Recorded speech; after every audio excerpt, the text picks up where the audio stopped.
E eu quero compartilhar 2 palavras com você hoje e no próximo domingo para falar sobre a generosidade no reino de Deus. Diga comigo, a generosidade no reino de Deus.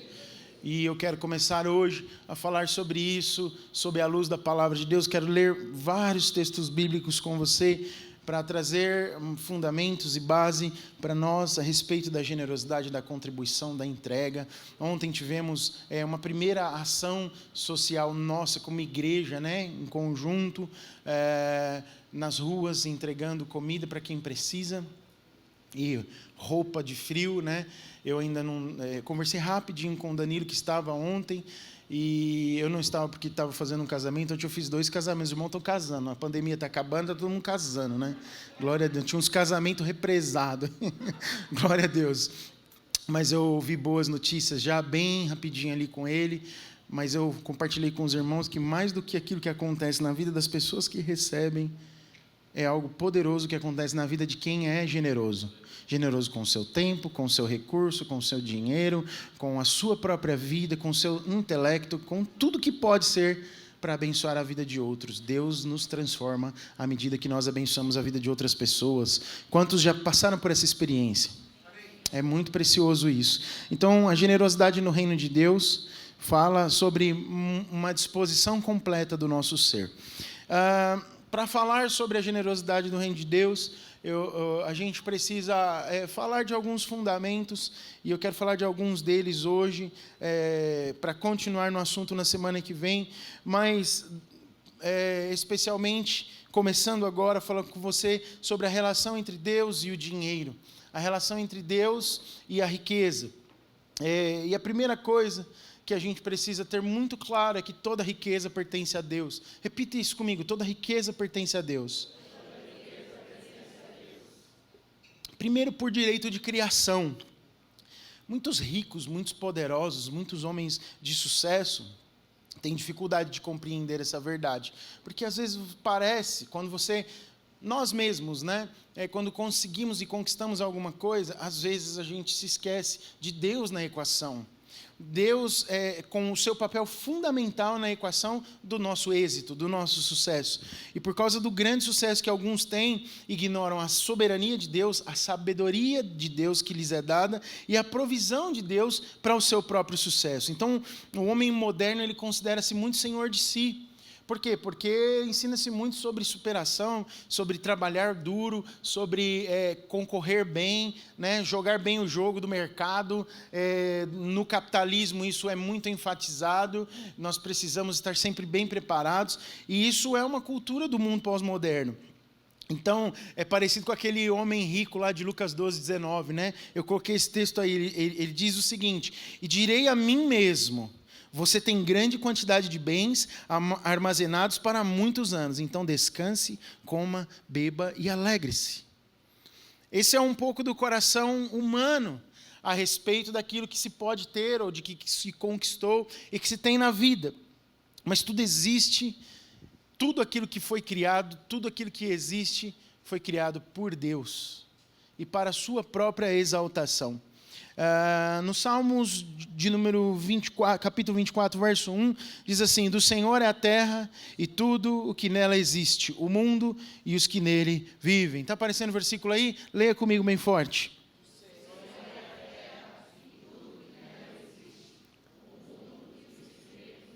Logo então, não apenas os bens que temos pertencem a Deus, mas tudo que existe na terra pertence ao Senhor.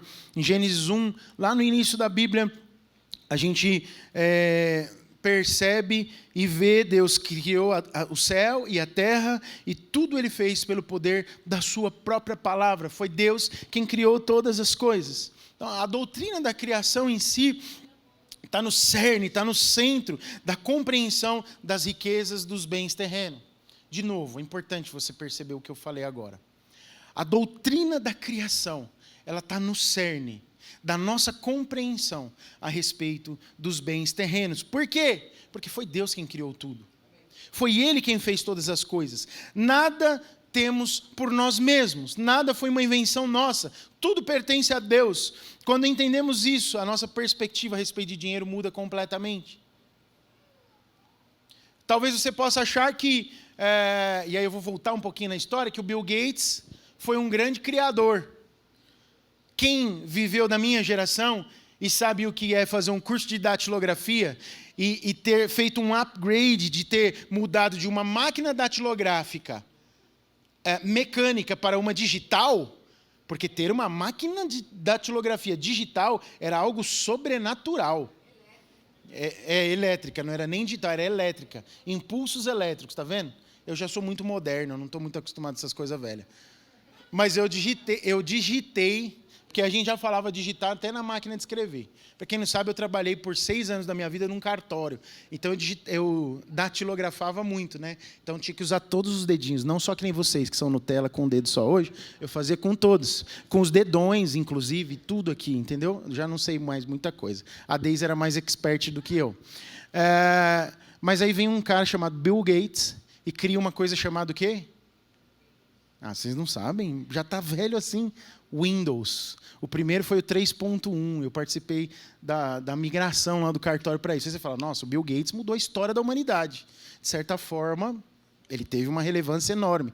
E ali, junto com ele, um amigo de faculdade chamado Steve Jobs, pega isso e dá aquela gourmetizada, põe uma maçãzinha mordida e transforma aquilo que era o Windows... Transforma o Windows, não, né? Os Apple maníacos agora vão querer me matar.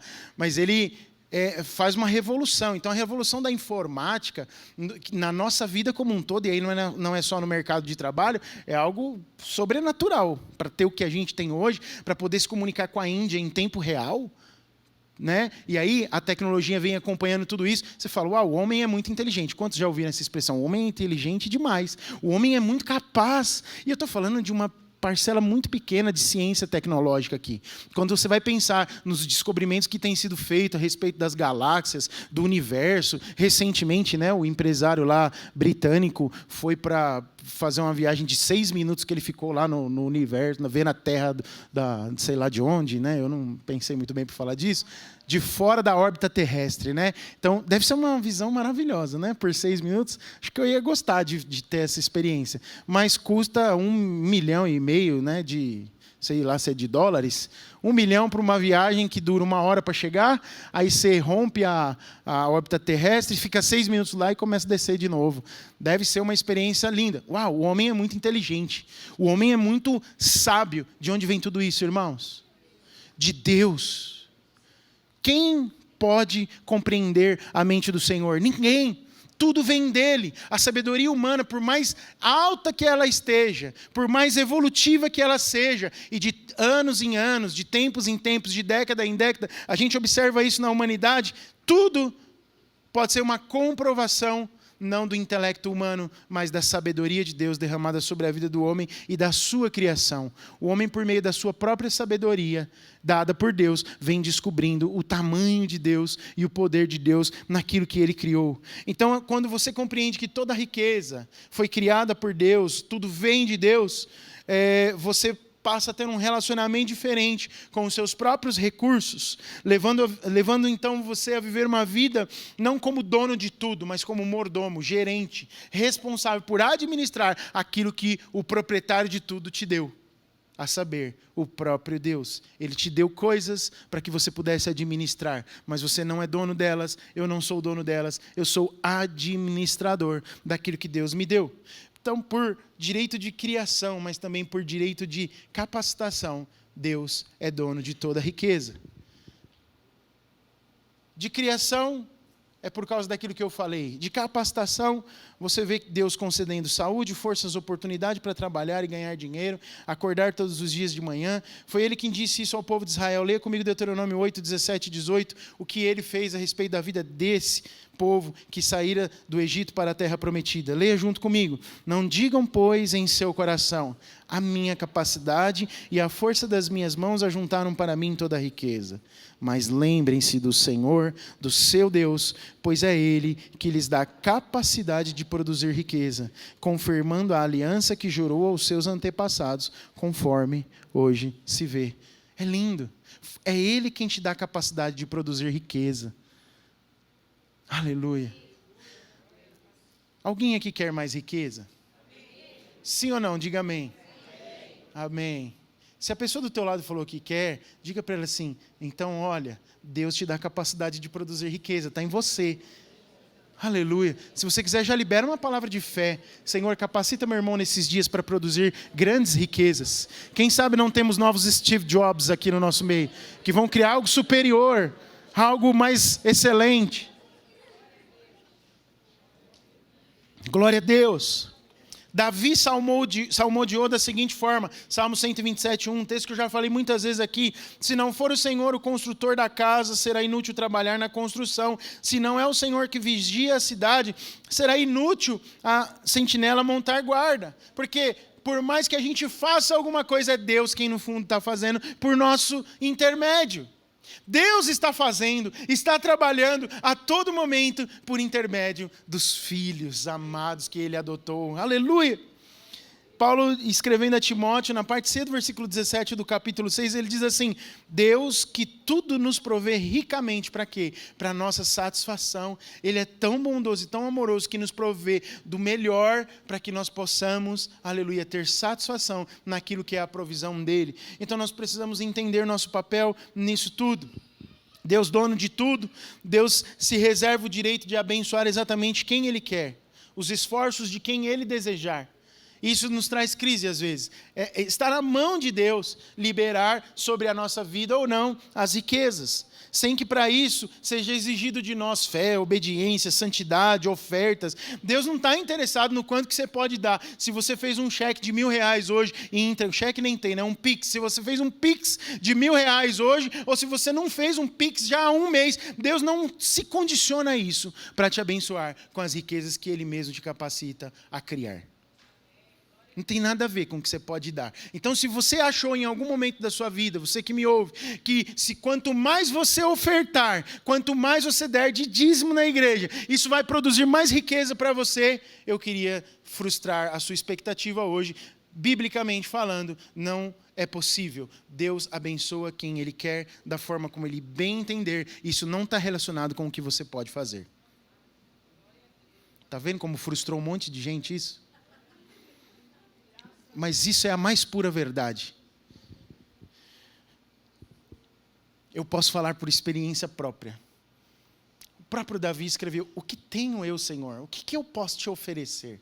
Por tantos benefícios que o Senhor tem me feito. Se eu der a minha vida para morrer, ainda assim não tem valor perto do que Deus me deu, perto do que Ele fez na minha vida. Muitos ímpios prosperam pelo seu próprio trabalho, embora às vezes até de forma escusa. A gente vê ímpios prosperando, fazendo coisas ruins. Você já viu isso? Salmo 37, Davi está meio indignado com isso, e ele vai falar um pouco sobre isso, né? Não é a minha abordagem aqui agora, mas ímpios podem prosperar. E eles prosperam sim. E pode acontecer que eles prosperem pelo trabalho da sua própria mão. E muitos crentes passam, às vezes, dificuldades para sobreviver. Você já ouviu falar disso também? Também, né? Acontece também. Deus é injusto, então? A gente pode falar que Deus é um Deus injusto, porque se tem ímpio prosperando e crente que não anda para frente, logo, então vou parar de ser crente, afinal de contas, o que eu quero mesmo é prosperar. Não é verdade? Não, não é verdade. O nosso coração não é o coração de quem faz algo condicionado. Não, nós recebemos. Somos receptores de um amor, de uma graça e de uma riqueza sobrenatural do universo que vem do nosso Deus. Mas você precisa crer na justiça de Deus e na soberania de Deus. E crendo na sua justiça e na sua soberania, nada vai faltar. Nada vai ser injúria na sua própria vida, mas a justiça de Deus em você, que é o próprio Cristo Jesus, vai te tornar alguém pleno, feliz, abençoado, cheio da vida de Deus. Eu vou continuar e você vai me entender.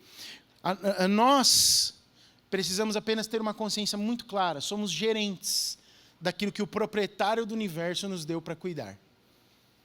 Né? Eu estou usando uma palavra, mas a Bíblia usa muito mordomia, né? Que é a função de um gerente, né?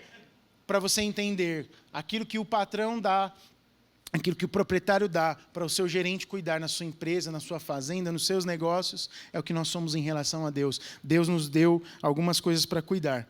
Pensa aí, tem alguma coisa nas suas mãos hoje que Deus te deu para administrar? Por menor que seja. O Senhor te deu alguma coisa para administrar? Então, o primeiro fundamento forte que nós precisamos ter em nós é que toda riqueza pertence a Deus. Seja ela por criação ou por capacitação, não importa aquilo que nós temos, tudo vem de Deus. E isso muda a nossa maneira de se relacionar com o dinheiro. Quantos entenderam? Digam amém. A segunda coisa, Deus tem um plano para os recursos e para o dinheiro que Ele nos deu. Glória a Deus. O proprietário tem plano para aquilo que ele criou. O dono de tudo tem um plano para todas as coisas. A vida não é assim, tipo, vamos vivendo. Não, existe um plano, Deus pensou. E a gente vê isso nas Escrituras. A gente pode dizer, primeiramente, que o que Deus nos dá em termos de recursos para suprimento é para o suprimento nosso e da nossa própria família. Lê comigo Mateus 6, 31 a 32. Vamos lá? Portanto, não se preocupem dizendo, o que vamos comer? Ou o que vamos beber? Ou o que vamos vestir? Pois os pagãos é que correm atrás dessas coisas, mas o Pai Celestial sabe que vocês precisam? Vocês precisam? Deus sabe de tudo, então você não precisa se preocupar. Por quê? Porque tudo que vier das mãos de Deus será para a sua provisão, inicialmente sua e da sua família. Vemos o exemplo do apóstolo Paulo, quando está se despedindo, enviando a carta à igreja de Éfeso e também escrevendo à igreja de Tessalônica, ele diz assim lá em Atos 20, 34, vocês mesmos sabem que em minhas mãos supriram minhas necessidades e a dos meus companheiros. O que ele fez para suprir? Usou as mãos. Que Paulo era? Um construtor de tendas. Daí a expressão de alguns crentes, né? Tem que fazer umas tendas para comer, para sobreviver. E em Tessalonicenses 2, capítulo 2 Tessalonicenses 3, verso 10, ele diz assim, olha, quando ainda estávamos com vocês, nós lhe ordenamos isso, se alguém não quiser trabalhar, também não coma. Do que o apóstolo Paulo está falando? Ele está falando que era necessário trabalhar para poder comer. Era necessário fazer algum serviço para poder comer. Fala para a pessoa do seu lado, não quer comer? Aliás, quer comer, então trabalha.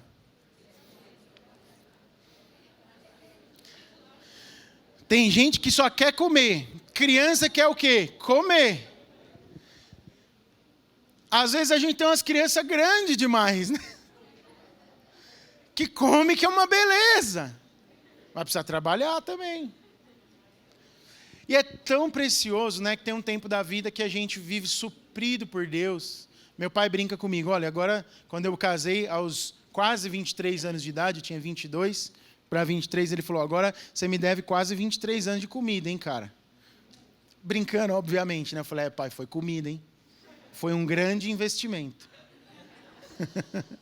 Era menor, né? Eu continuei investindo, segui a orientação. Deus é tão poderoso que por um longo tempo da nossa vida a gente é muito provido. Somos filhos, não falta nada. Mas chega um momento da vida em que, como pais e mães, nós também somos supridores. Por quê? Porque recebemos tudo do Pai Celestial e, portanto, podemos ser mordomos e abençoar, primeiramente, os nossos da nossa casa. Então, os recursos que Deus nos dá também é para isso. Paulo fala a Timóteo, na sua primeira carta, no verso 8 do capítulo 5, o seguinte, se alguém não cuida dos seus parentes, especialmente dos seus da própria família, negou a fé e é pior do que um descrente, né? O cuidar, aqui a palavra original do cuidar fala de provedor, fala de provisão de tudo, né? De comida, de vestimenta, de abrigo. A gente sabe que Deus, Ele pode nos pedir em algum momento alguma coisa que vá na contramão, inverta a ordem. A gente vê lá em 1 Reis 17, parte B do versículo 13, o seguinte texto, mas primeiro faça um pequeno bolo com o que você tem e traga para mim. E depois faça algo para você e para o seu filho. Do que esse texto está tratando? Do profeta dizendo para a viúva, olha, eu preciso comer. E ela fala, eu tenho um pouco de farinha aqui, um pouco de azeite, e eu vou fazer, comer e vou morrer com meu filho. Ele fala, faça algo primeiro para mim. E depois você vai fazer para o seu filho. E o que Deus faz? Um grande milagre. Por que Deus inverte a ordem das coisas às vezes? Porque Ele está testando a nossa fé, fazendo-nos enxergar aonde está a nossa confiança. É na força do nosso trabalho? Veja só, por mais que o apóstolo Paulo tenha dito que é necessário trabalhar para comer, ele tinha plena convicção de que o suporte e o sustento para ele vinha do alto, vinha dos céus.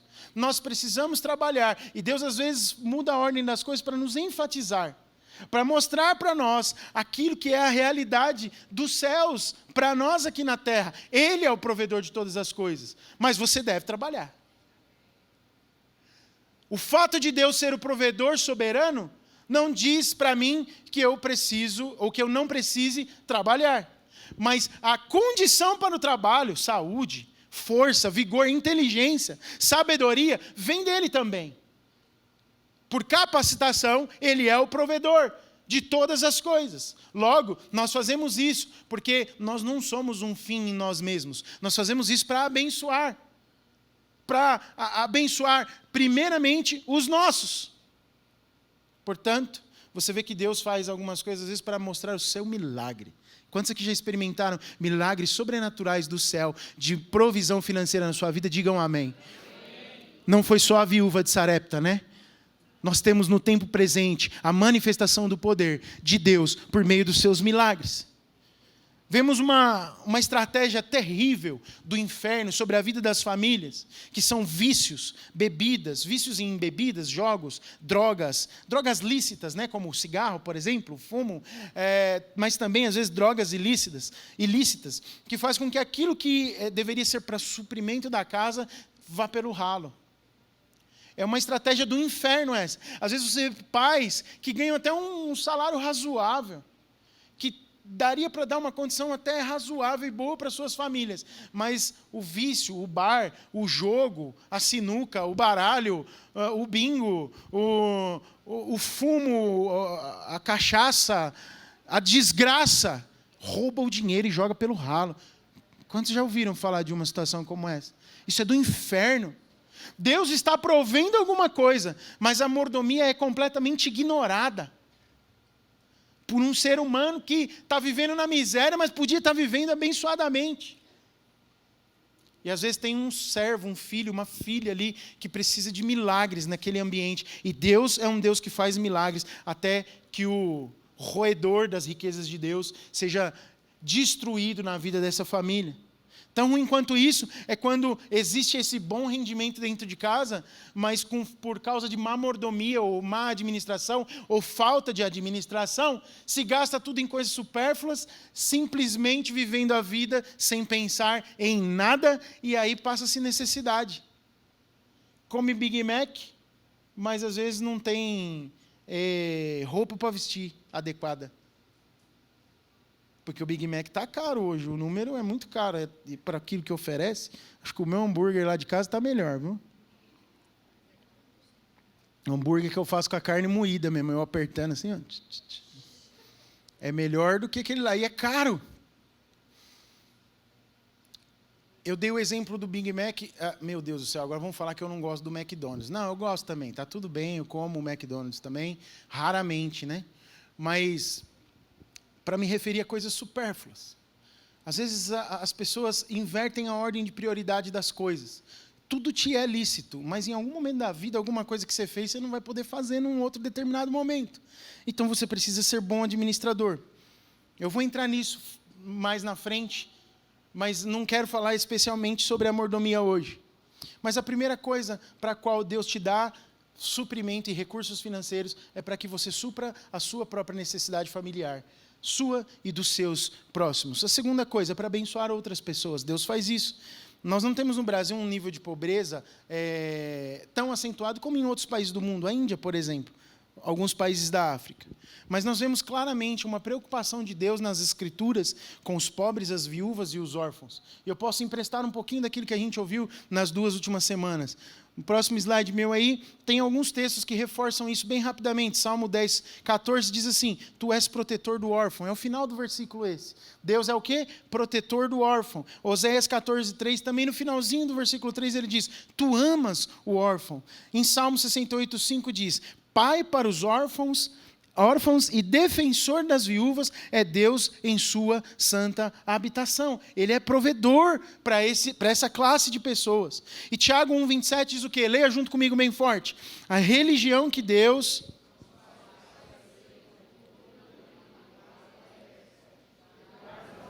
e das viúvas em suas dificuldades, e não se deixar corromper pelo mundo. Cuidar, prover, ajudar, sustentar. Essa é uma agenda celestial. Adotar também envolve dar comida. E se tem uma coisa boa, é dar comida para criança. Olha, pelo menos a minha experiência lá em casa, se é uma coisa que me deixa feliz, eu acredito que aos meus filhos também, mas me deixa feliz, é a gente sentar à mesa e ver que está todo mundo se divertindo e comendo bem. As avós sabem bem disso também, né? Que lá em casa é mais divertido, às vezes, do que um brinquedo, desde que eles são criança, sentar e comer bem. Quem gosta de comer aqui, diga aleluia. Agora, como pai, poder prover comida, desde pequenininho, você dá colher de papinha, você dá colher de sopinha, é muito bom. Deus te deu os recursos para você abençoar. E quando você vê alguém necessitado, é melhor ainda. Eu já tive essa experiência. Você poder prover para alguém alguma coisa. Eu já vi irmãs preciosas no nosso meio, em situações diversas, não vou ser específico em nenhuma delas, poderia ser específico em milhares delas, mas falando assim, olha, Deus me mandou fazer esse bolo de cenoura com chocolate para dar para o fulano, porque eu quero abençoá-lo. Você pode me ajudar com isso, pastor? Posso, eu sou às vezes um ligador de necessidades. E eu já vi Deus fazer isso através da vida de muita gente. É tão bom você abençoar alguém com algo especial. Doce de leite com queijo, biscoito recheado, negresco, essas coisas. Sal de parrilha para churrasco, assa a carne sem sal e põe depois o sal, que a carne fica melhor, fica mais suculenta. Que esse sal é caro. Eu ganhei um kit com 4, lindão. Acho que os irmãos acham que eu gosto de comer, né? Então, glória a Deus pelos irmãos. Mas é tão bom você fazer um agrado. É bom você prover na vida dos outros. Alguém aqui gosta de prover na vida dos outros? Os recursos que Deus te deu é também para isso.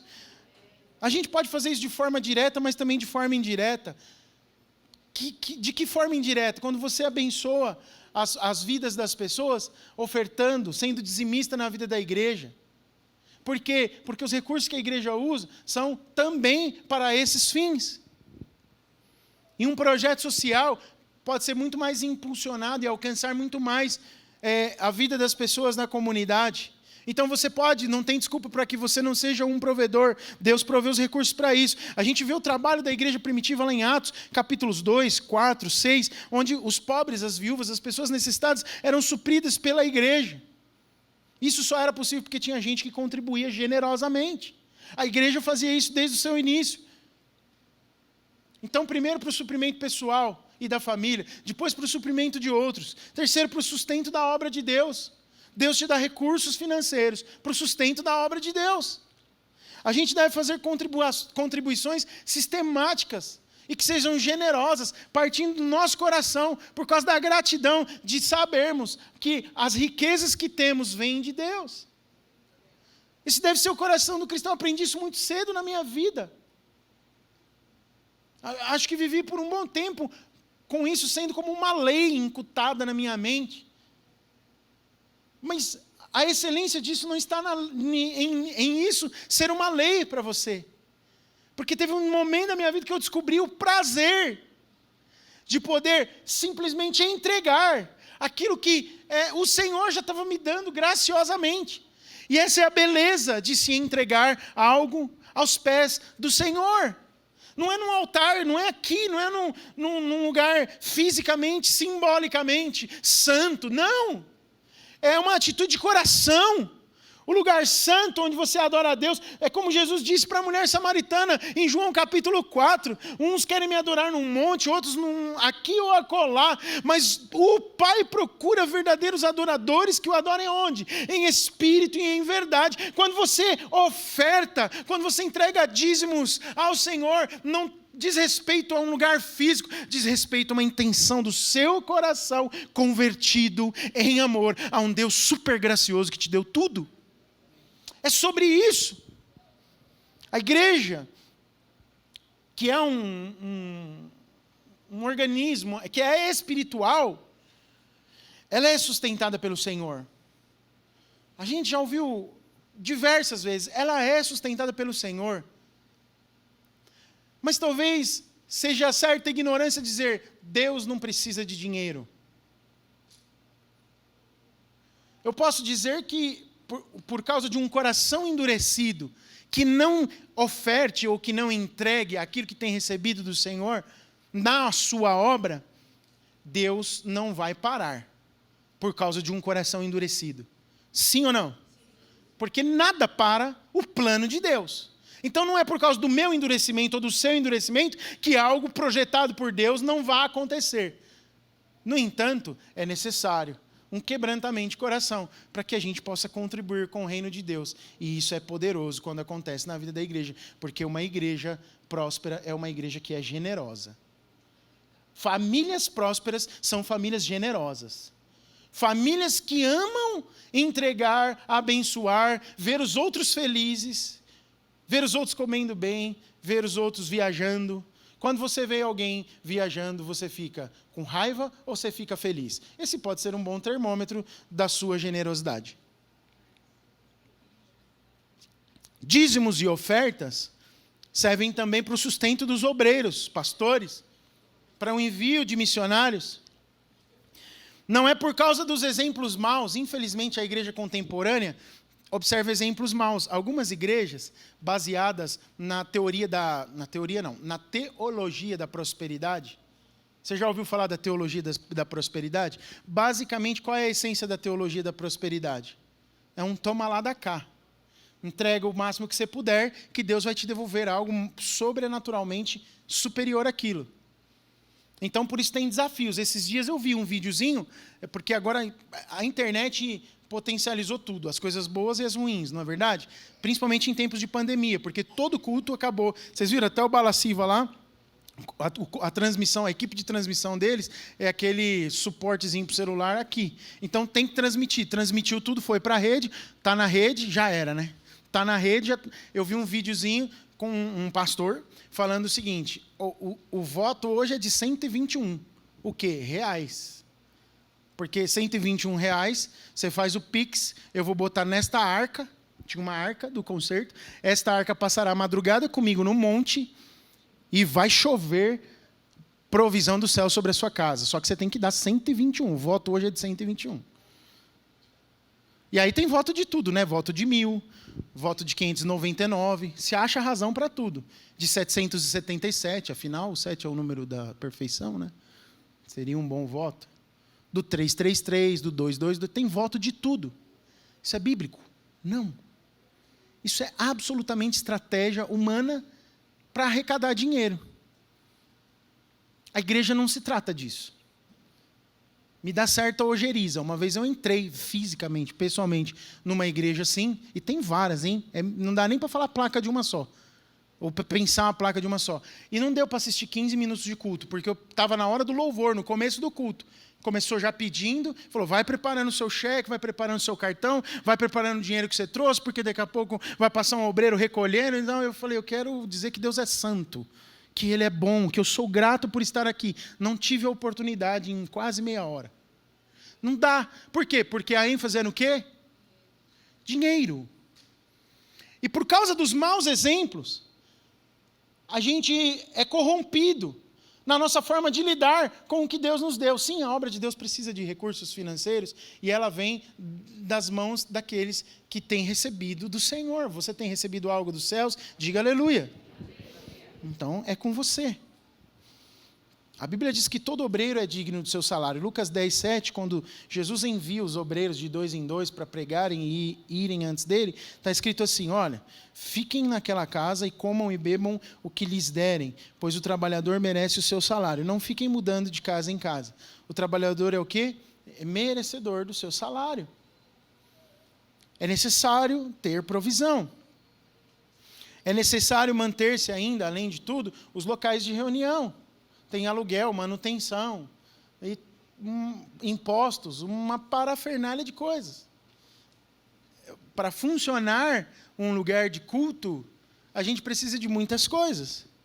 Então, com os recursos que são entregues pelos membros da igreja local, ela evangeliza, pastoreia, educa, discipula e ainda contribui com organizações evangélicas e sociais, em obras sociais e também no trabalho de evangelização do mundo.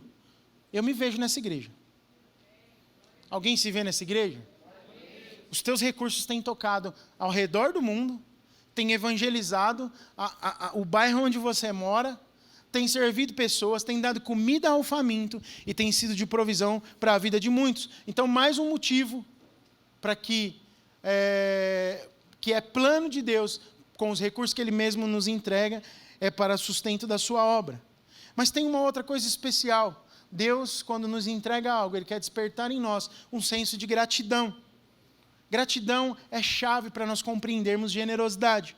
Mateus 6,33, eu já li um trechinho do 31 e 32, né? Porque estáis preocupados com tais coisas, mas o 33 é emblemático e conhecido por todos. Busquem, pois, em primeiro lugar o reino de Deus e a sua justiça, todas essas coisas lhes serão acrescentadas. Nós temos uma convicção de que, apesar de humanos como somos, às vezes preocupados com alguma coisa, Deus é o provedor e não nos vai faltar nada. Quantos creem nisso? Digam amém. Amém. Então, por causa disso, por causa dessa confiança, nós podemos ser gratos, sinceramente gratos em nosso coração. Cada centavo que a gente recebe é provisão de Deus. Cada moeda. Portanto, a gente deve ser grato. Moisés lembrou o povo de Israel sobre isso. No verso 18 de Deuteronômio 8, está escrito o seguinte, leia bem forte comigo o que o servo do Senhor está ensinando ali. Mas lembrem-se do Senhor, do seu Deus, pois é Ele que lhes dá capacidade... Diga de novo, capacidade de produzir riqueza. Confirmando a aliança que jurou aos seus antepassados, conforme hoje se vê. Deus nos dá capacidade. Deus, Ele é fiel na sua palavra. E se tem uma coisa que enche o meu coração de gratidão, é a fidelidade da palavra de Deus. Pense na sua vida. Pense no que era para você ser e pense no que Deus te transformou. Pense no que Ele fez, nos grandes feitos do Senhor. Ele te deu capacidade. Todo cristão sincero deveria refletir sobre o uso que faz do próprio dinheiro e lembrar que prestará contas a Deus sobre aquilo que recebeu. Isso é muito importante. Você prestará contas a Deus de tudo que você recebeu. Parte da nossa obra testada no julgamento do trono branco, onde Cristo falará, crente, irmão, irmã, deixa eu ver aqui o que é que você fez com o que eu te dei. Deixa eu ver como você foi gerente das riquezas que eu coloquei nas suas mãos. Tinha um propósito. Deus te pôs no meio de um povo com um propósito. Deus te salvou com um propósito. Deus escolheu você para estar sendo influenciado e influenciar essas pessoas desse tempo com um propósito. E Deus te deu um emprego, te deu salário, te deu dinheiro, te colocou aonde colocou com um propósito. Você prestará contas a Deus sobre isso tudo que Ele fez na sua vida. É isso. Deus te obriga a alguma coisa? Sim ou não? Não! Você não precisa trazer um cheque, você não precisa fazer um pix especial. Não! Deus não está pedindo nenhum valor específico para você. Deus está dizendo, você é mordomo de tudo que eu criei. Tó, usa, desfruta, seja um abençoador das nações. Glória a Deus. Muitos, infelizmente, muitos se tornam escravos do dinheiro. Sendo ele pouco ou muito. Tendo muito dinheiro ou tendo pouco, a gente vê pessoas escravas, que acabam envolvidos com a preocupação em torno do dinheiro que se tem, permitindo que a sua vida seja governada pelo quê? Pelo dinheiro. Seja ele muito ou pouco. E não utilizam um instrumento que Deus te deu, que Deus lhes deu, como bênção para a sua própria vida, para a vida de outros, e especialmente também para a obra de Deus. Às vezes Deus está te dando recursos para que você seja um abençoador. E você, por causa da preocupação, não vivendo o que está lá em Mateus 6, você acaba retendo aquilo que poderia ser potencializado na sua mão. Deus, Ele tem um propósito para tudo que nos dá. A doação é a essência da linguagem de Deus. Deus é um Deus doador. A gente vive numa sociedade que é marcada pelo individualismo, pelo egoísmo. Generosidade parece cada vez ter menos espaço entre os seres humanos. De fato, é um valor que está na contramão da lógica do mundo. Eu falei no início isso. Hoje nós vivemos um mundo de muitos players, né, como se diz tecnicamente, muitos jogadores, de muita competição e concorrência, onde você enxerga o ser humano ao seu lado como um competidor, um adversário. Competição fica para dentro das 4 linhas, seja lá do que for. Do futebol, do tênis, do vôlei. A gente está vivendo aí as Olimpíadas, né? As mais esquisitas da história da humanidade, né? Sem público, aquela coisa... E ainda, eu lembro que ontem, depois que eu cheguei em casa de um casamento, eu vi que estava passando uma competição, que tinha um brasileiro competindo, fui assistir, e é aquela coisa meio estranha, sem público, né? A arquibancada construída para aquilo, e a competição é acirrada. Era competição de skate, o brasileiro ficou em segundo lugar, medalha de prata, yes! Vocês viram que eu gosto de competir, né? É mó legal, não é legal? É o Kelvin. Eu nem sabia que ele existia, mas agora eu sei. Kelvin, medalhista de prata nas Olimpíadas do Japão. E ele ele tinha uns 7 votos, fez algumas seguras e tal, mas os caras que vinham, americano lá, meu Deus, tentava coisa mais maluca, mas competição pura. Qual que é o propósito ali? Ganhar um do outro. A gente não pode trazer isso para a vida interrelacional, não dá. Eu vou querer agora sempre fazer algo mais legal que o Danilo para mostrar que eu sou melhor que ele. A gente está trazendo uma visão humanista do mundo para a nossa vida pessoal e transformando a nossa vida numa Olimpíada. Precisamos ganhar de alguém.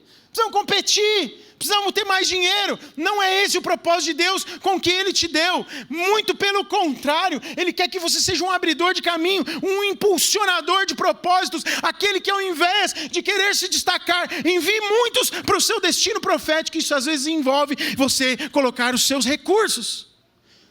Eu ouvi um testemunho uma vez de um irmão numa grande igreja americana que adotou um jovem que não podia pagar os seus estudos, de uma família simples, pobre da igreja.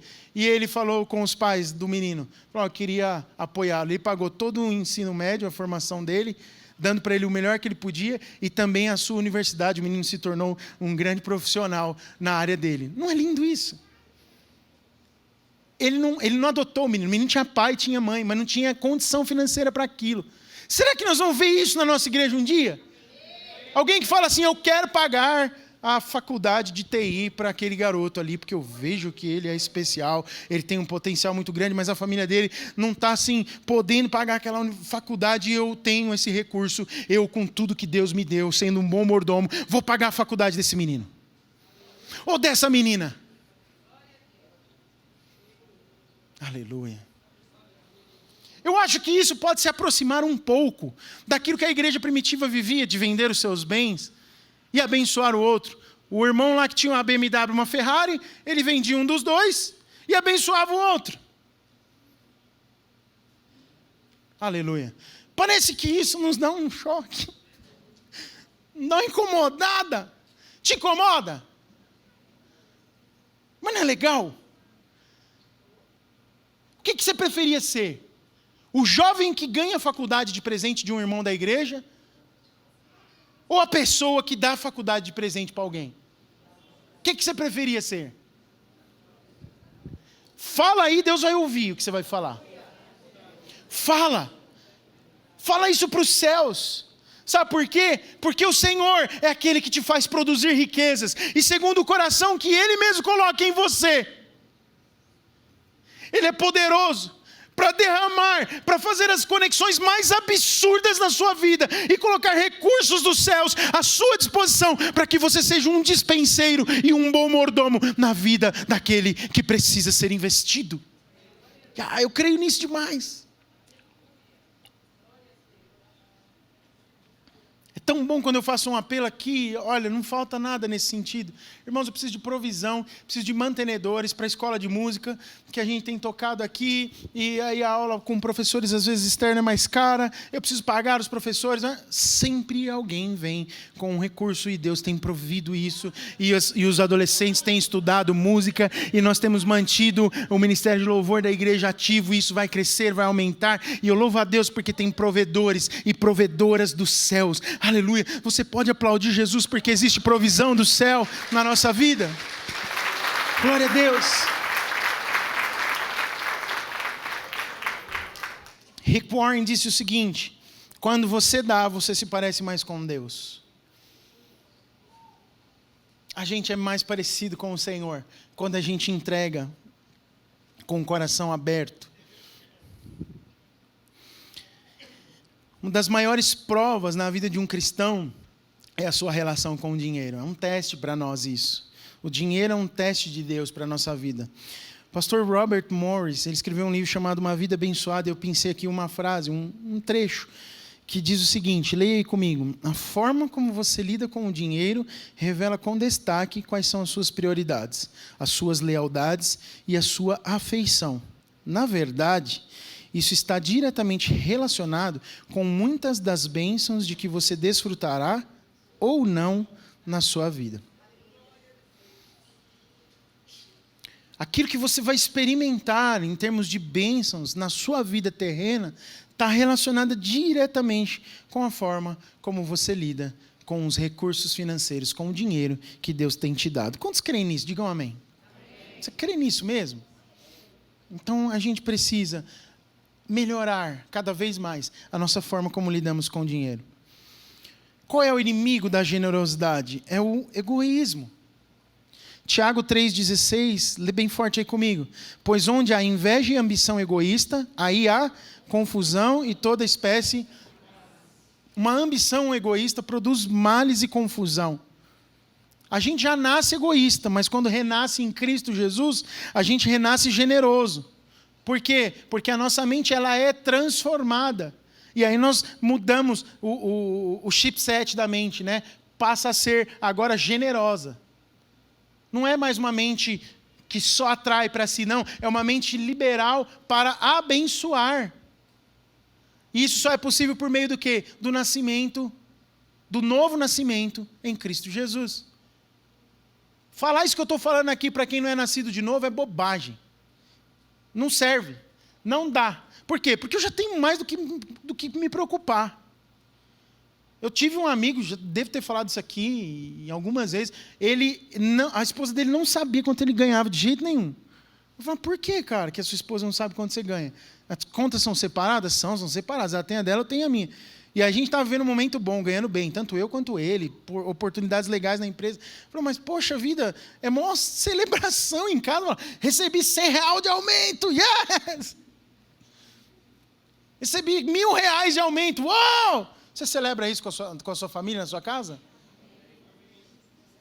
R$500 de aumento hoje vai bem, não vai não? Quem gostaria aí? Quem gostaria, diga glória a Deus. Que então a mais todo mês... Era de Deus, hein? Oh, aleluia! E o cara não celebra isso com a família. Por quê? Porque ele falou, não, o maior gafanhoto que tem na minha casa é minha mulher. Ela não pode saber que eu recebi aumento. Eu guardo, e aí isso é para o bem dela. Meu Deus do céu, Jesus querido, tem misericórdia. Do que fala isso? De egoísmo, porque ele mantinha os mimos dele para ele mesmo. Ele tinha lá as coisinhas dele que eram intocáveis. Nós não podemos ter esse coração. Por que ele era assim? Porque não tinha nascido de novo. Você nasceu de novo. Você que me ouve aí, que nasceu de novo. A essência do coração daquele pelo qual nascemos de novo é a generosidade, é a doação, é um coração entregue para abençoar. Nós precisamos refletir isso com a nossa forma de viver. 2 Coríntios 9:7 diz assim, Paulo ensina na igreja de Coríntios, cada um dê conforme determinou em seu coração, não com pesar ou por obrigação, pois Deus ama quem dá com... Deus ama quem dá com... Dízimos e ofertas, eles se revelam um ato de adoração ao Senhor quando eles são prioridades para nós e quando tem-se alegria em fazer.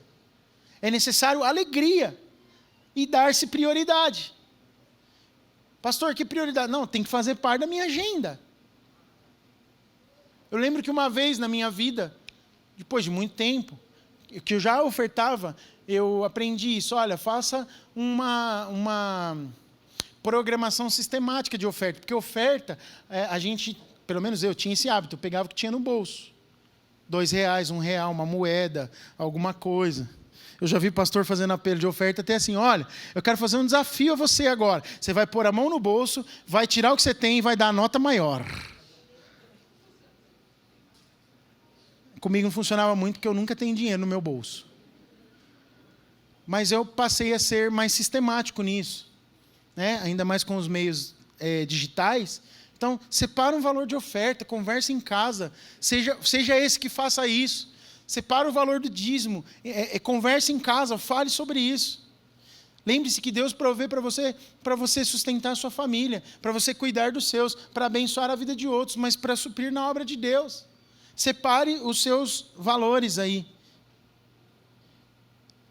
Eu quero caminhar para o final, dizendo que existe recompensa na generosidade.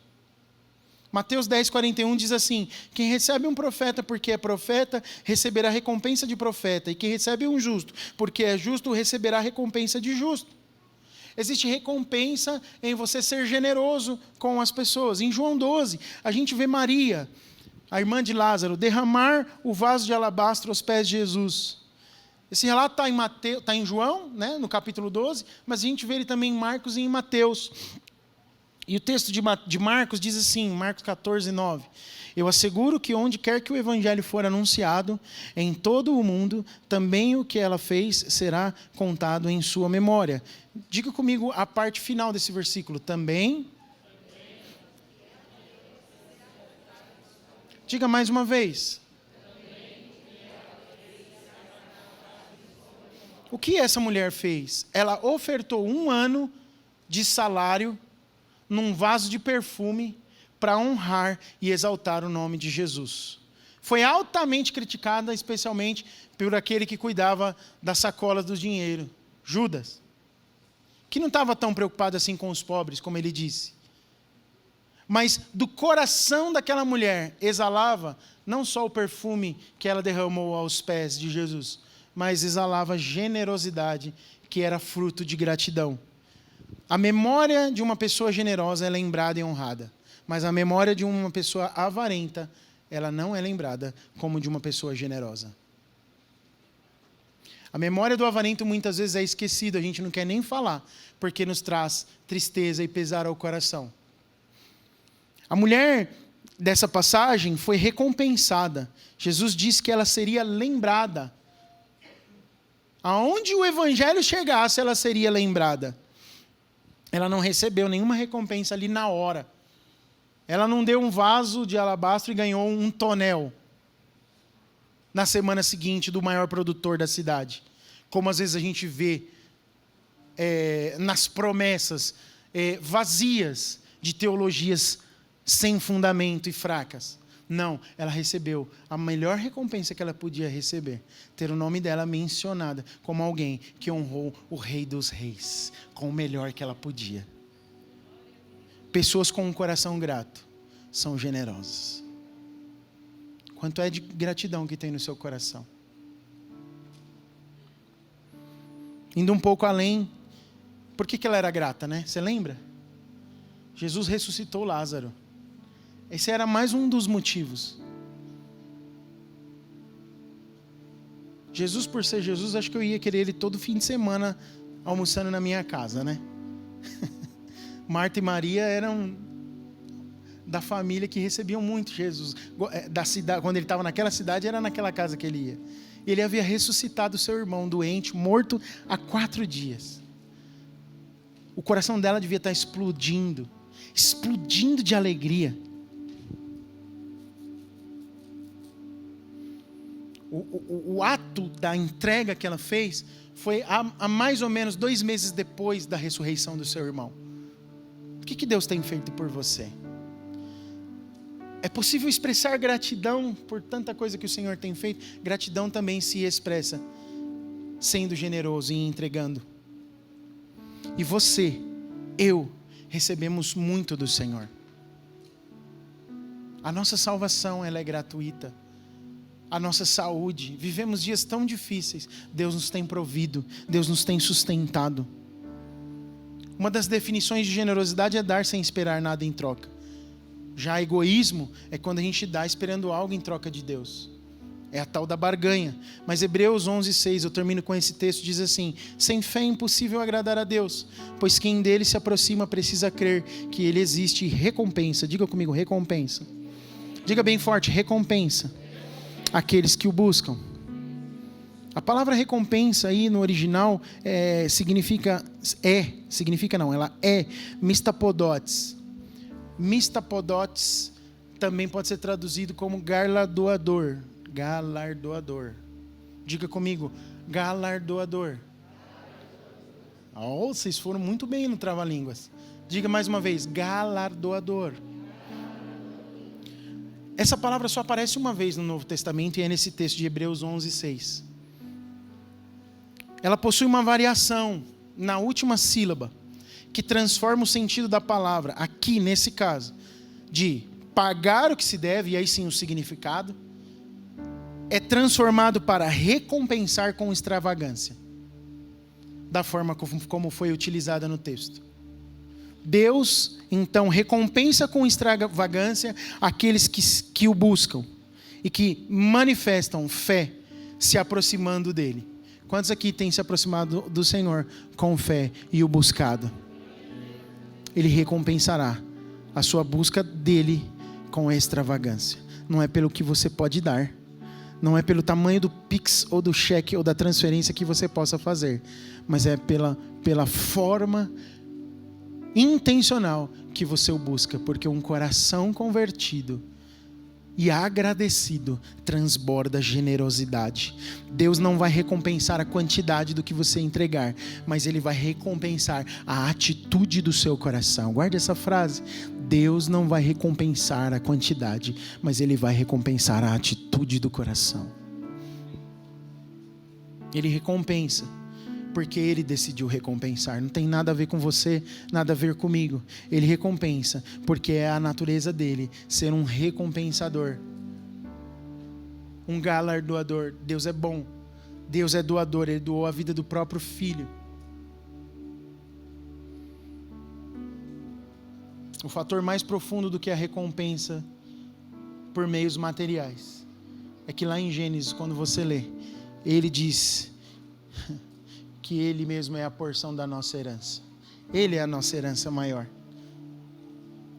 Eu não me lembro, mas eu acredito que foi numa das palavras que o Danilo ministrou aqui, dessas duas últimas, ele falava sobre isso.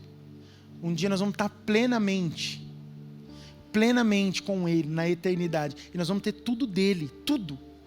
A santidade vai ser plena, porque vai vir dele. A justificação é completa. O corpo glorificado está consumado, feito. Não viveremos mais nesse corpo de morte, com essa alma que às vezes varia entre a generosidade e o egoísmo. Seremos plenos no Senhor. Essa é a maior herança. Essa é a maior herança que nós teremos. Não são as boas comidas, as boas roupas ou os bons lugares que podemos conhecer na terra. Que você possa ter um coração grato e transbordante em generosidade. Fique de pé no seu lugar. Você que está em casa, se puder, fique de pé também comigo para orar agora.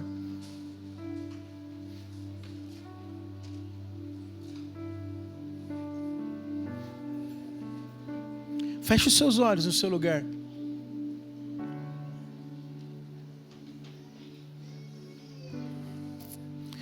Coloque a sua mão no coração agora aí. E começa a pedir para o Senhor te lembrar. Lembre dos Lázaros que Ele ressuscitou aí na sua vida. Lembre das promessas cumpridas. Lembre do derramar do céu, das comportas abertas. Talvez você possa estar passando por um momento difícil e falando: pastor, isso não tem a ver comigo. Isso que você está falando aí não é a meu respeito. Eu quero dizer para você que você serve a um Deus que é o dono de toda a riqueza, por direito de criação e por direito de capacitação. Ele é o Deus que pode fazer um milagre sobrenatural se você se entregar com uma disposição interior plena na presença dEle e mudar a sua história. Mas eu tenho certeza que eu falo para muitos corações que já receberam algo poderoso dos céus. E mesmo que você esteja passando por um momento que não seja dos melhores hoje, você pode recorrer à sua memória, sendo grato, pedindo um coração generoso. Peça um coração generoso agora. Ore ao Senhor, faça a sua oração. Põe a mão no coração e faça essa oração. Diga: Jesus, eu preciso do Senhor para me ensinar a ter um coração generoso.